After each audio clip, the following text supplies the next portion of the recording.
Okay, so recording is on. Welcome back. Unit 8 is the second to last unit, and it's all about acid-base chemistry. Acid-base chemistry.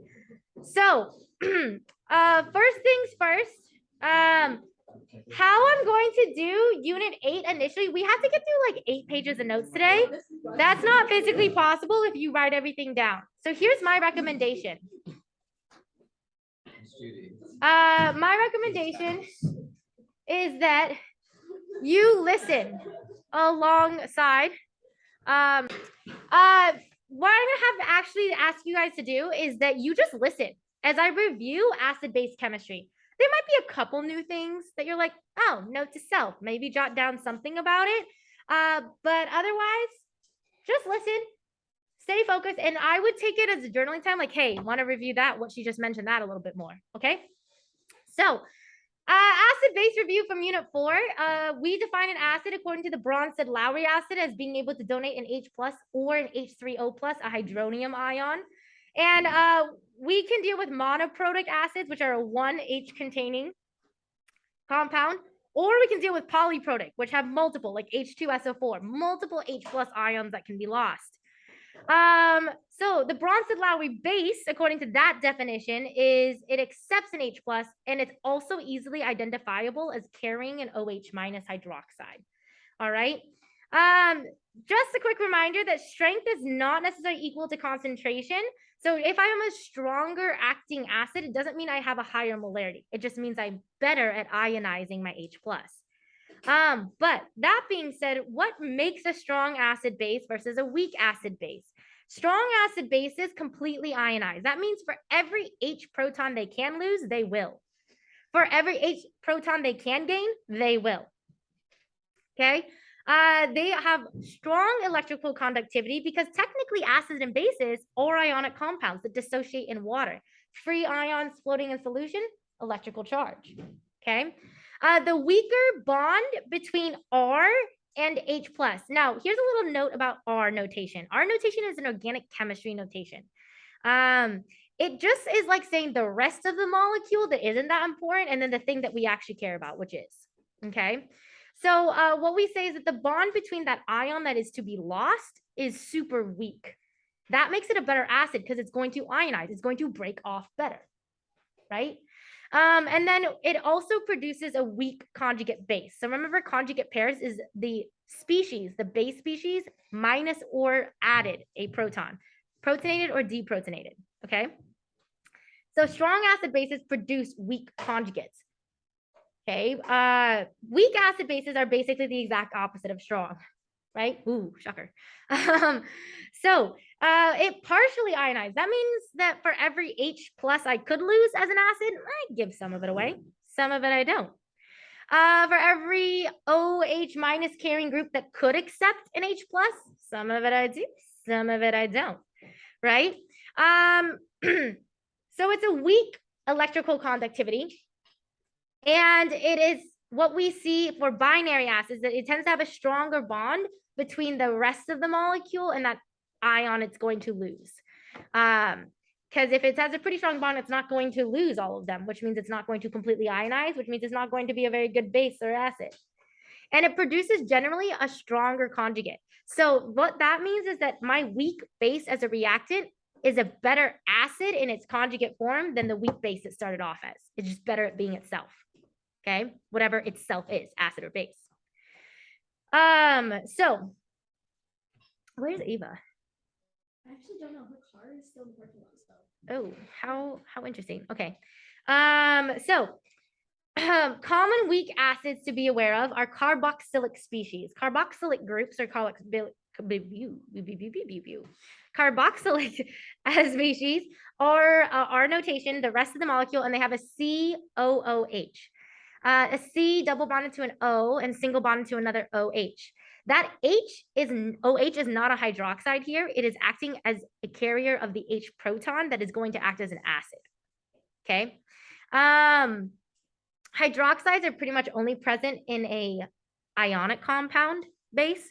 If you see it in one of these groups, it's covalently bonded. Therefore, it will act actually more focused on the acid H proton being lost.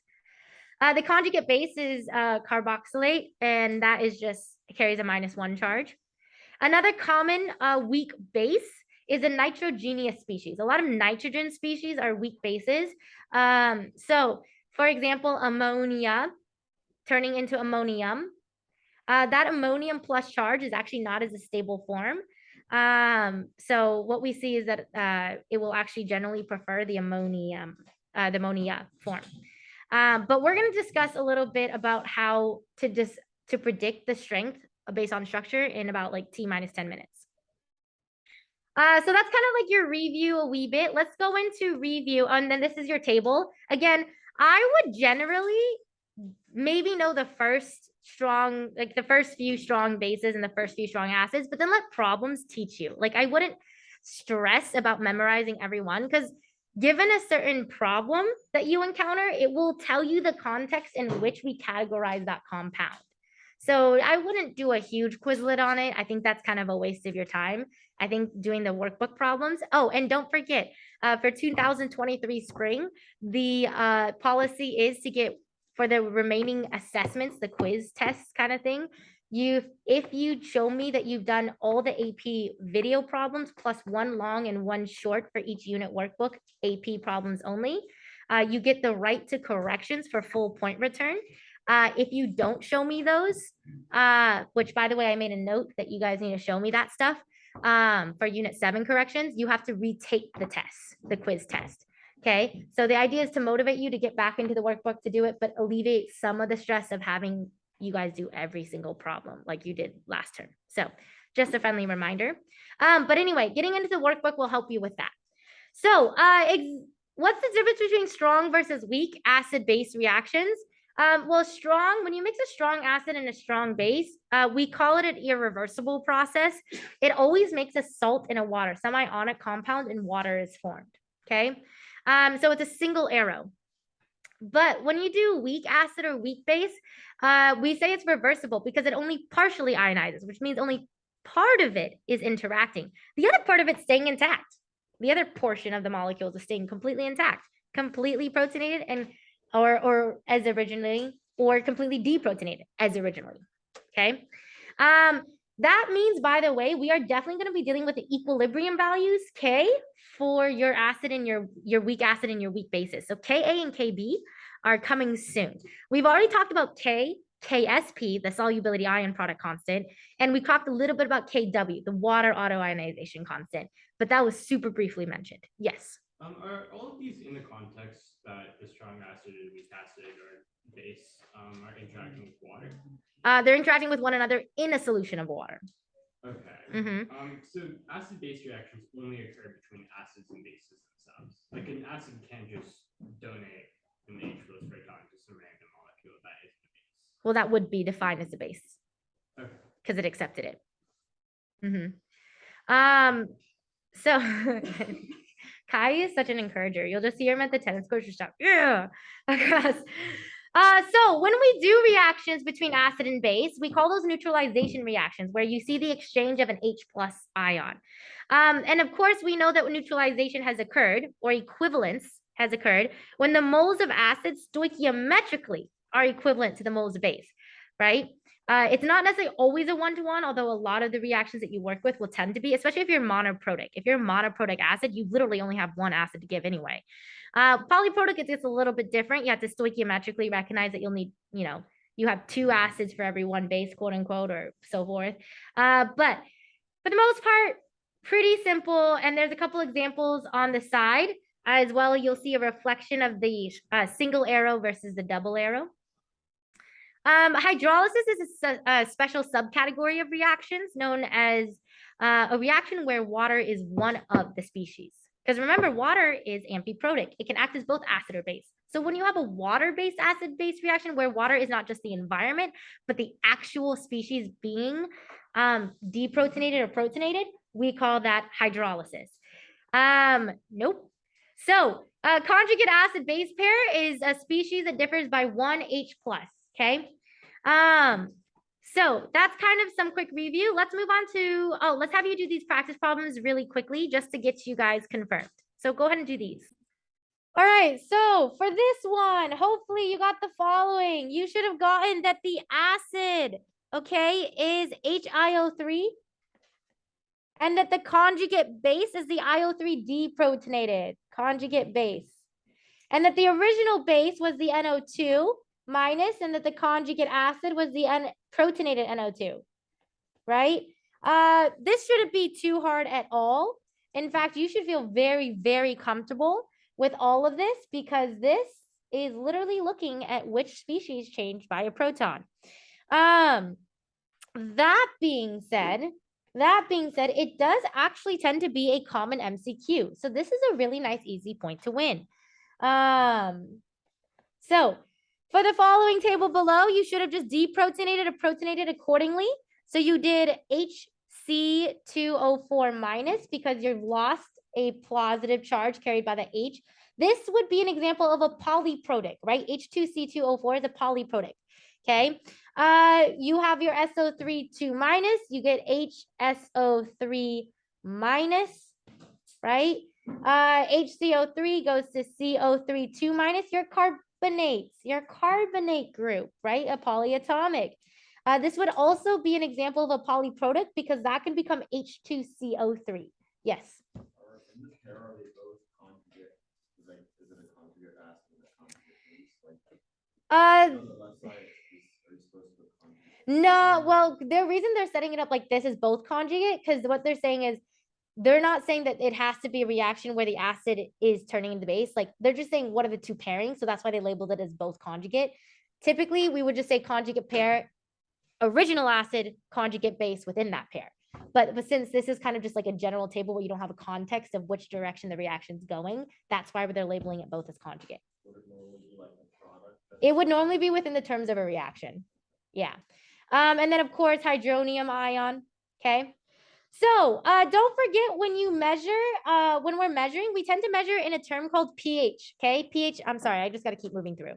pH. So the math for pH is pretty easy. Plug and chug in your calculator, negative log base 10. It's the potential of hydrogen concentration, H plus concentration, or the potential from the base viewpoint of hydroxide concentration. Okay. Don't forget sig figs for logarithmic calculations. When you get a value for pH, it's like 4.32. Your sig figs are actually the 2 decimals afterwards. So you have a 2 sig fig value here that you would report your final answer in if you did numbers afterwards, the calculations after numbers. If you did calculations afterwards, okay? Why don't you go ahead and quickly try to fill out this table with your logarithmic calculations. And then of course, tell me if it's more acidic or basic based on the pH. So for this one, what are the amount of sig figs for the first one? 2. 2, exactly. Why isn't it cooking? Hello? Is it dead? No, I charged it. You sure? Don't tell me that. Go to the 3 dots. Well, if it's not clicking, you're gonna have to click it with Oh. your finger. Eh? No, make sure. Okay. I just charged it today.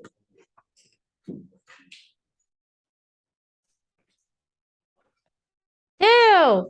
Okay, what's the pH value? Whoa, whoa, whoa, whoa, whoa, whoa. 2. Hold on. This isn't logarithmic yet. So it's 3. And what's the pH value then? 4 point what? 301. 3 sig figs. Okay. No, it's not. Because it's only with logarithmic calculations that the decimals is the only thing that counts to sig figs. I haven't logged it yet. That is just a raw concentration of acid. So I have 3 sig figs in my raw concentration value for acid. And so my pH is written to 3 sig figs post decimal digit placement. I don't get it. How did? Because that 4. How did 5? 0.00?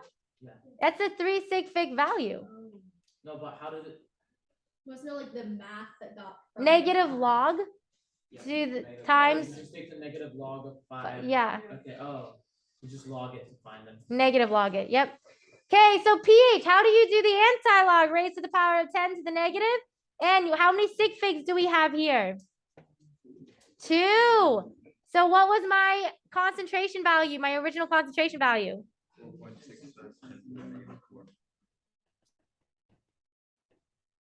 4.6 times 10 to the negative 4th.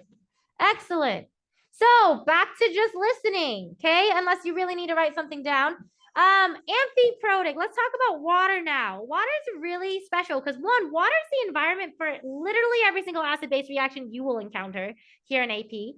And amphiprotic means it's a species that can donate and accept. It can act as either, okay? Like an amphibian can be land or water, right? Some examples are to the right, and there's another example. Pretty much every single polyprotic acid has a form that is amphiprotic. So water auto-ionizes, which means it self-ionizes, so it just loses its ions, the H and the OH. If you want to write water as this, sometimes it's very helpful, okay? And it also auto-neutralizes. For every H lost, an OH gains it. That's why we say that the pH of water is the definition of neutral, pH 7. So quick reminders, water has a unique equilibrium constant because water is a weak acid and a weak base. So what we say is that at room temperature, and remember, equilibrium constants are dependent on temperature. So at 25 degrees Celsius, room temperature, water has in equilibrium a ratio of ions, not over anything because the reactant is liquid water. We don't include liquids and solids in our K equilibrium expression. So our ion concentration product is the acid times the hydroxide base, and it gives us the value of Kw of 1.00 times 10 to the negative 14. When you take the power of equals 14, the pH scale is out of 14. So water is actually setting the precedent for our pH scale. And then we can say that the pKa, which is equal to 14, is equal to the pOH plus the pH, which you've already learned. This is just a little bit of a reminder and hopefully even better context the second time around. So I highlight this little note at the bottom. At different temperature results, different Kw values exist. So at different temperatures, this relationship isn't true. It's not 14 anymore. Let me explain. But before I do, actually, could you quickly calculate the sample problem for me? So for this problem, you were asked to calculate the pH, the pOH, and the concentrations of the relative acid and base for a 0.1 molar aqueous solution of aspirin, acetylsalicylic acid, at 25 degrees Celsius, room temp, which means, by the way, you know that Kw is equal to 14. And it's said to have a current pH of 2.27, which is totally acidic, which makes sense if it's an acid, okay? Determine each of these values, okay? So you already know the pH is 2.27. Using the fact that the pKw is equal to 14, which is equal to pH plus pOH, you can solve for pOH by subtracting from 14 2.27, giving you a pOH value of, mental math is not my strength today. Let's see, 11.73. Okay, pOH. And then what you do to find the concentration of the OH minus is equal to 10 raised to the negative log of, the negative pOH. And what you should have gotten is what did you guys get?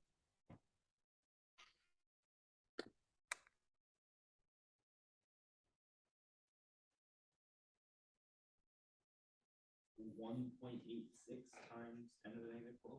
Excellent. And to be correct, sig figs, it's 1.9 times 10 to the negative 12 molarity. You could have also figured this out, by the way, using the Kw equation. Another way of solving this would have been that Kw is equal to 1 times 10 to the negative 14. Okay. which is equal to the concentration of H plus times the concentration of OH minus. Okay, if I had given you the concentration of H plus first, you could have figured that out via this method as well, right? But I think it's easier just to do the 10 to the raised to the negative pH. I just think it's more convenient, okay? And so the concentration of H plus is also the pH, right?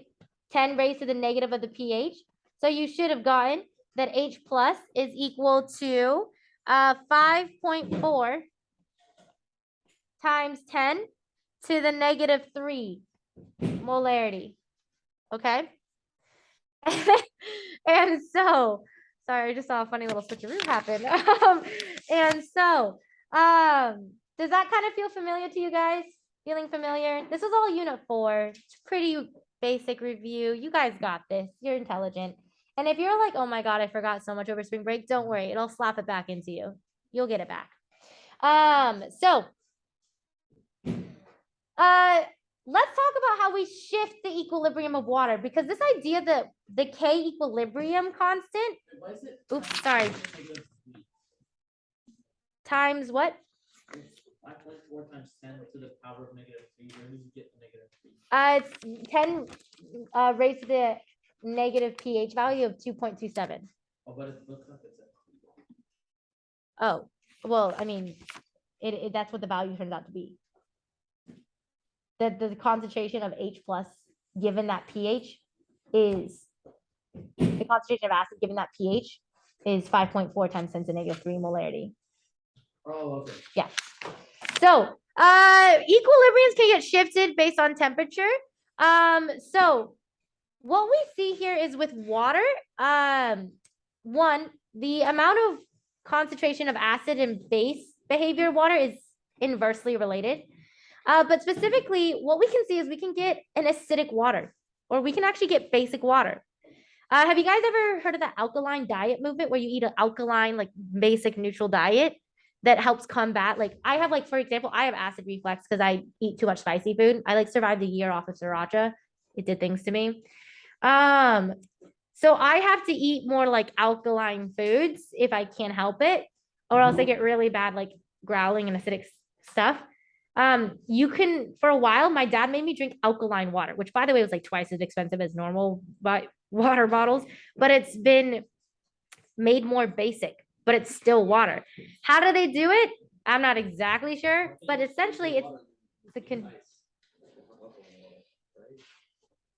I don't think the temp, well, okay, it's the, that's interesting. Now you put that, that's actually really interesting. I don't know. But anyway, what you can do is at temperatures higher than 25 degrees Celsius, we tend to see that actually water becomes more acidic. So we have more H plus, which doesn't really make sense, but it does. And me and Charlie went down like a loop last year. And it's still, even when you like, it only made sense when you were reading it. And then when you try to explain it, I mean, Charlie, do you want to go for it? I can try and explain it. Charlie, would you like to do it louder to the camera so people here can like hear you that are at home? You just like come up here and explain it. So Charlie, the real teacher. Let's go. right. He's at a tennis lesson. So when you increase the temperature of water, water is always constantly like reacting with itself. It's dissociating, it's making OH minus and H3O plus ions, and then they're neutralizing each other. But when you increase the temperature, it dissociates more because temperature increases like the solubility of, and somehow that extends to dissolving water in itself. I don't know, but you heat it up and it dissolves more. So there's both, like at any given time, there's more H3O plus and more OH minus. So the water, you can actually say that the water is both more acidic and more basic. So. And that's because the whole scale changes. Like water is still neutral, but neutral is no longer pH of 7 because you've changed the whole pH scale is defined based on Kw and the dissociation of water. If you increase that dissociation, you actually change the scale and it no longer goes from 0 to 14 with 7 being the midpoint.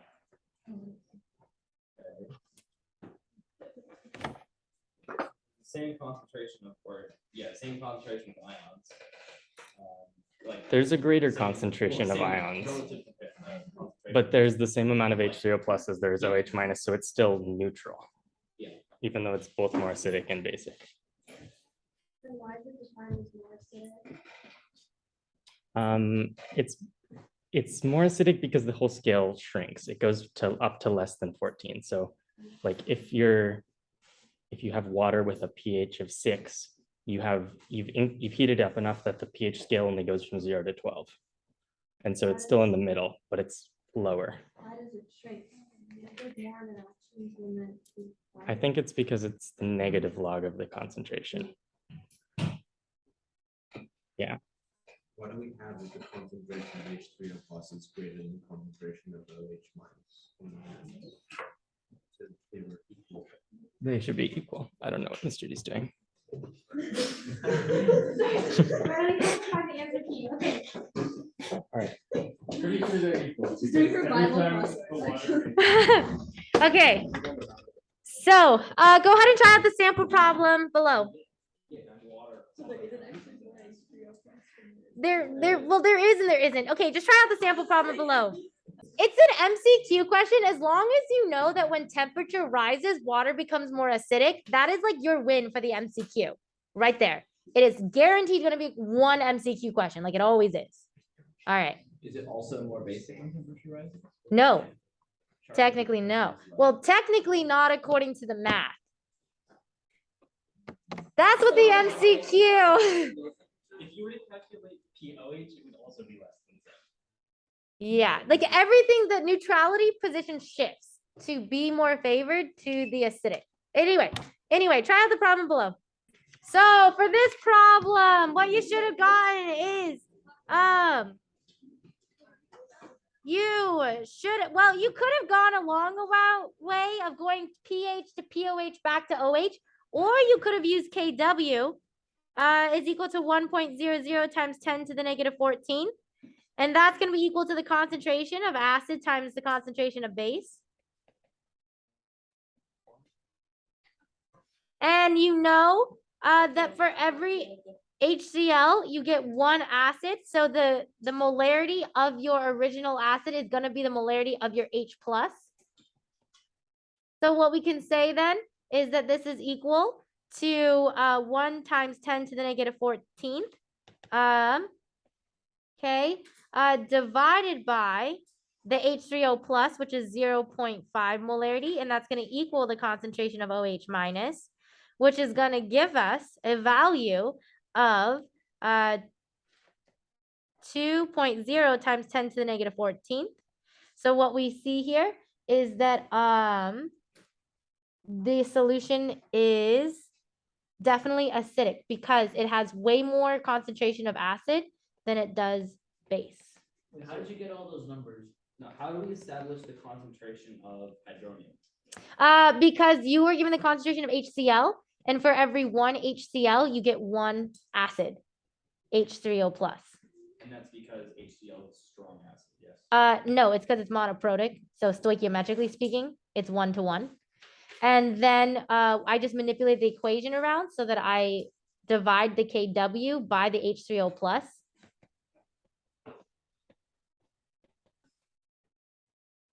And I get the concentration of OH minus. So is H plus and H3O plus effectively the same? Oh yeah, 100%. Okay. Mm-hmm. Yeah. Wait, you said to find the pH by taking the negative log. And I got 0.3 as the pH. You got 0.3 as the pH? Yeah, There's just one more. by logging it, because you told me to take the negative log. That should be the same. By logging. Huh. I don't know why that's different. Yeah? So basically, the equation of the constant, equilibrium constant for water, Mhm. that can be used for any generic acid or base. And so I guess like what Liam was saying, you can use any generic, like in place of H plus, you can use H3O plus. Yep. Wait, So when thinking about this problem, when I try to use like HCl plus water equals like chlorine, or do we have to simply? Well, we assume you're an aqueous solution. So this would be HCl aqueous. So the H plus is H3O plus. It's just like, make it easier, like. I mean, you could write more, sure. So Sure. let the OH be 0.3 and the POH be 13.7. Okay, would the OH be 0.3 and the 3OH? No. The POH would be 0.3 and the pH would be 13.7 if those are your values. Because they all have to add up to 14. Yeah, no, wait. If the pH is 0.3. If the pH is 0.3, then yes, the POH would have to be 13.7. Okay, so is that true in this case? No, I don't really know where you're getting those values from. Partly I took the log of 0.5. the negative log? Yeah, the negative log of 0.5. 0.3. Huh. How odd. I'm not sure how you got those numbers. Oh, well, then you took the negative log, which means you took the pH, but I'm asking for the pure concentration. You're asking. So I was saying you could do it that way. That's a roundabout way to get back to OH concentration, or you could just use the KW that keeps everything in concentration. You would have had to carry through about three more mathematical Wait, calculations. How did you get the concentration? You like.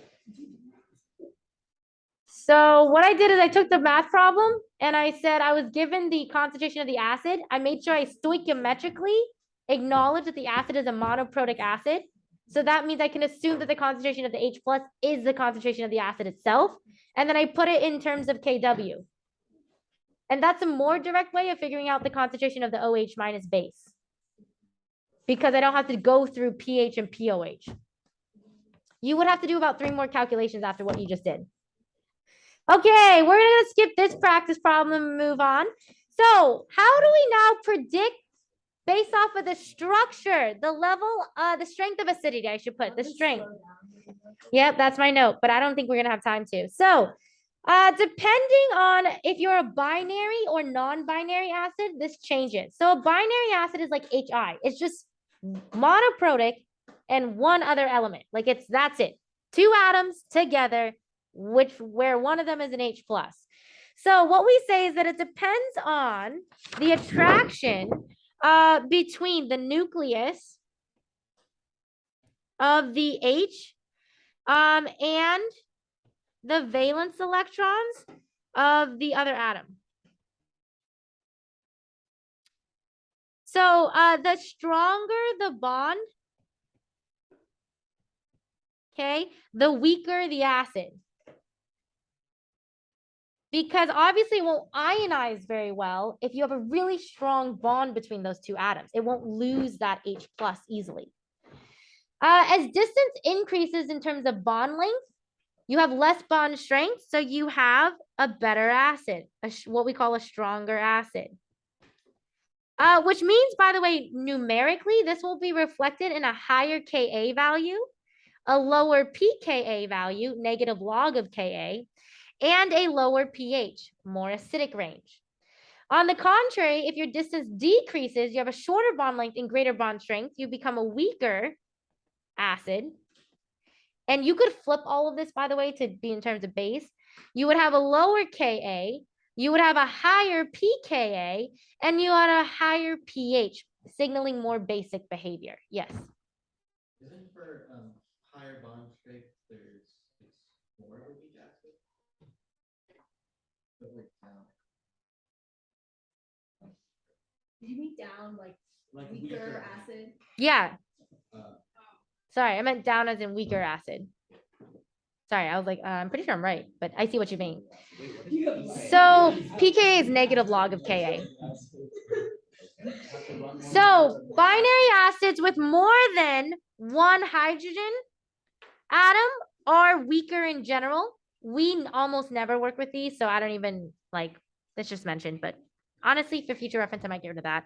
Acids tend to be weaker than water only when, I should put it this way, when acids are weaker than water. So when Acids are weaker. Did I just summon that? When acids are weaker than water, what we say is that the acid actually acts like a base.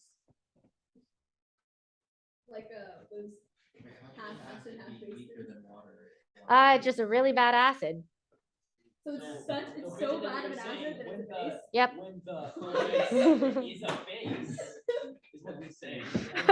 You're so bad. So, how about non-binary? Nope.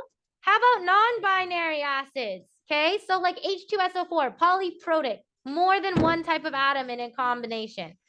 Now we have to focus on electron withdrawing groups. So do you guys remember electronegativity? Electronegativity, okay, is the ability to attract an electron to oneself, or how good you are at attracting electrons. Electron withdrawing groups are portions of molecules that, okay, attract electrons. They pull the electrons to themselves. Okay, so if you're thinking about R notation, the rest of the compound, okay, the question is, how good is this compound at attracting as a whole, this portion of the compound, attracting as a whole the electrons? Because the better the electron withdrawing group, the actual better and more stable the conjugate is, therefore making it a better acid or base. Okay, so this is actually the exact opposite case of binary acids. Why a better Okay. acid, like less likely to. Better neutralize? acid, more likely to More likely. release ions. Mm-hmm. So less likely or So more it's likely better to- at giving Yep. protons. Yep. So, for example, R-H, we would say that the conjugate formed R minus is a very stable. The conjugate is stabilized with the electron withdrawing group EWG. If this is a highly electronegative or electron withdrawing group, R is, we get a very stable conjugate, which makes being deprotonated very favorable, actually. What is that thing after the width? The width, EWG, What is that symbol? electron withdrawing group. So, some common electron withdrawing group structural groups that you'll find in certain acids are ternary or oxy acids. So the big idea here is that the more oxygen that's present in the R group, the more oxygen that's present in the non-ion part, okay, the better the acid. So more oxygens around the central, specifically around the central atom or relative central, depending on how we look at it, we get, okay, better acidic behavior. The conjugate is more stable. Okay, so in general, the more electronegative it is, the more readily it deprotonates.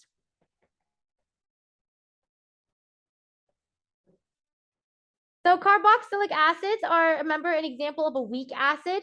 And depending on the R group of a carboxylic acid and what's connected to that relative central carbon, we can find that different carboxylic acids are better weak acids than others. They're almost on the verge of strong. Yes. And more readily it deprotonates. That also determines a better acid. Yeah, better acid. So there's two subcategories of kind of effects that we identify. And the first is the inductive effect. The inductive effect is really well exampled by a carboxylic group. And that's when we have a polar and permanent dipole, right? Unequal distribution of electrons in a molecule due to the uneven sharing of electrons. And so basically, if you're like, wait, isn't this just like redefining it? Yeah, kind of, except now I'm saying it's in terms of an entire molecule in the context of acid-base behavior predictions. The inductive effect is naming the actual impact of having such a structure. Okay. Here's some examples that you'll see we don't have time to look at that, but you can look at that later if you want to look at the trends. This is a common MCQ question where they give you a series of acids, and based off of the surrounding groups or atoms around the central, you have to decide if the electron withdrawing group is stronger or less strong and rank them of who's going to be a better acid as a result, who's going to produce a more stable conjugate. Okay, that is going to come through AP classroom quizzes that I totally am going to release after class today, and that's a great reminder. So resonance effect is a very similar thing, except here we're dealing with, you guys remember resonance structures, how there's multiple Lewis structures for a given compound? Well, that really means that the electrons kind of exist across hybrid orbitals, right? Especially with rings, benzene rings, where you have double bonds alternating every other carbon. Okay, so the resonance effect is where we see that there is an increase in stability of the conjugate species due to the even distribution. So it's like the opposite. Due to the even distribution of charge via resonance, when you have like a 1.5 bond or so forth. All right. So you'll kind of see that in the diagram to the side. So out of curiosity, go ahead and just try this first practice problem. And then you guys can deal with the second one later. That's kind of more of an AP question, but let's just get you guys clear on the first one. So go ahead and try explaining the first question. Which one's a better acid? For this one, hopefully. I just kind of have to bust through this one. Sorry, guys. This one, you should say it's acid one because of the resonance effect. Stabilizes. We could move that double bond around. Stabilizes the conjugate. Would it not be also more oxygen around the central atom? What they both have. Yeah, that too. Or that's a good one. You could also say more oxygens around central, creating a better electron withdrawing group. So what we could say is a better EWG. All right. So the second one, we'll deal with that later. Quick note for those of you studying for the AP exam, there's a couple special subcategories of acid-base reactions where you make an acid or a base from a metal or a non-metal oxide. The idea is that if you have a metal oxide, a metal with an oxygen ionic compound that reacts with water, which is a type of hydrolysis, you actually get a base, a really strong base. And if you have a non-metal with an oxygen and it reacts with water, you tend to get pretty strong acids formed as a result. So you can make acids and bases from other reactions. It doesn't have to be a necessary an acid-base reaction. Okay. So that's just like a little small thing. Let's get into strong acid, strong base calculations. Okay. How much time do I have? Ooh, 20 minutes. Yeah, let's do this. So we're going to move past now understanding the structural predictions, and we're going to move straight into the calculations. Because ultimately, all of this concept is pretty useless if we don't actually create anything in lab. So a couple of factors to consider when we talk about strong acid mixed with strong base. Okay, the first is you got to always consider dilution. Okay, when you're mixing a strong acid and a strong base in aqueous solution, you're going to have to calculate the new molarities, the new concentrations, before you even start calculating equivalents, because you got to see what the new mixture amount carries, right? And then two, sometimes what you see is sometimes we see excess ions present after neutralization, okay? After neutralization point. So what's the problem with this excess ion past neutralization? What we see is the following. You need to understand that now your pH is no longer pH of 7, which for a strong acid, strong base, neutralization occurs at pH equals 7. But if you have an excess ion, it's kind of hard to identify, one, where the neutralization point is outside of lab. And two, your pH isn't going to be 7 anymore. It's going to actually be whatever that excess characteristic is, acid or base. So here's the equation that we use to determine for a strong acid, strong base. It changes when we talk about weak, by the way. This is where you're gonna have 3 different sets of calculations, depending on the context. Okay. What we say is that the ion in excess, excess is excess, not extra small. Okay, excess is equal to the acid concentration minus the base concentration. Or you could flip it if the ion is your base ion, right? Either way, you subtract the concentrations of the relative ion. Who's more? That's your excess. Okay. For an excess acid, obviously we would modify this to be that the H3O plus excess is equal to the concentration of H3O plus minus the concentration of OH minus. And then of course we would flip it for the base. So the excess base concentration reaction would be equal to OH minus H3O plus concentration. And if you're like, how do I know when there's excess? Let's walk through a problem. So what is the final H3O plus in solution form when 25 milliliters of 0.3 molar HCl is added to 35 milliliters of 0.5 molar NaOH? And here's my recommendation for you. If you are slow at writing, I might just listen to the process of me going through the problem, okay? And follow along in that way. So what we have here is one, we got to first account for dilution because we have a mixture. So step 1, calculate new diluted concentration. So the new diluted concentration for HCl, which by the way, is going to be equivalent to the concentration of our H plus because it's a 1-to-1 ratio. HCl creates 1 H plus. And it's going to equal the molarity of the original times the ratio of the original amount of liquid, 25 milliliters, all over the now diluted. And what you get is a value now of 0.125 molar H plus. Okay, for the NaOH, which is our acid, base, which is a very strong base, which is also going to be a 1-to-1 ratio equivalence of our base OH minus. We do the same process with the relative information of 0.5 molar base times its particular liquid diluted, 35 milliliters all over 60. And we get 0.292 molarity OH minus. Now that we have that, now what we say to ourselves is, well, for a strong acid, strong base, one, it's a completed reaction. We don't have any equilibrium. Everything's ionized. So we said that NaOH reacts with HCl to completion, create a salt, NaCl, and H2O, neutralized liquid.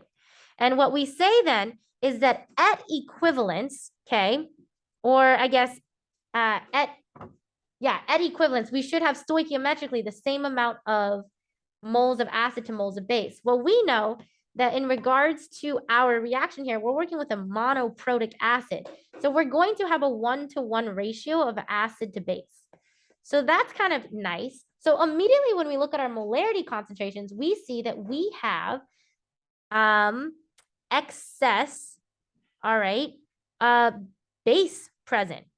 So what we would do is we would say that we have OH in excess is equal to the concentration of our value up here that we determined, 0.292, because we're comparing the two concentrations that we've determined, 0.292 minus 0.125.